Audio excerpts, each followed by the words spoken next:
पुणे जिल्ह्यातील ग्रामीण भागात आणि दौंड शहर परिसरात रात्री झालेल्या अवकाळी पावसाने शेतातील पिकांचं मोठं नुकसान झालंय।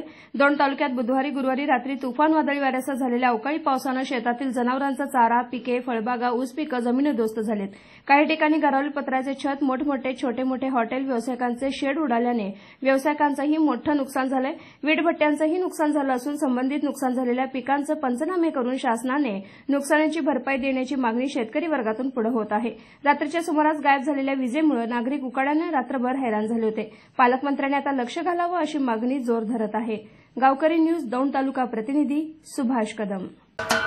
महाराष्ट्राचे सर्वमान्य दैनिक समर्थ गावकरी अहमदनगर, पुणे, नाशिक, जळगाव, धुळे, नंदुरबार, सोलापूर, कोल्हापूर, सांगली, सातारा, मुंबई, ठाणे, पालघर, रत्नागिरी, रायगड, सिंधुदुर्ग, नांदेड, उस्मानाबाद, बीड, औरंगाबाद, नागपूर, गडचिरोली, भंडारा, गोंदिया, अकोला, यवतमाळ, बुलढाणा येथून एकाच वेळी प्रसिद्ध होणारे एकमेव दैनिक सर्वसामान्य जनतेचे खुले व्यासपीठ।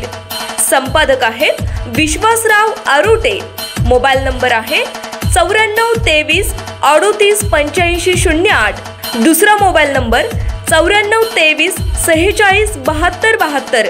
तिसरा मोबाईल नंबर 75 88 15 0001। वेबसाईट आहे sgavkari.com। मेल आयडी आहे aklgavkari@gmail.com।